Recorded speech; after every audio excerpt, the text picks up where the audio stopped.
পথহারা মানুষের পথিক হয়ে এসেছিলে ধরা ধামে কোরআন নিয়ে। পথহারা মানুষের পথিক হয়ে এসেছিলে ধরা ধামে কোরআন নিয়ে।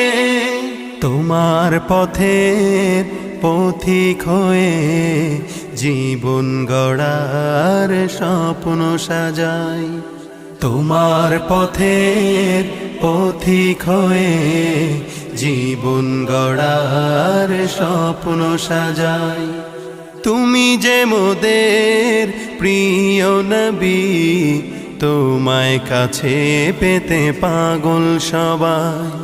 সুখের দিনেও মোরা খুঁজি গো তোমায়, দুঃখের দিনেও মোরা সরি গো তোমায়। সুখের দিনেও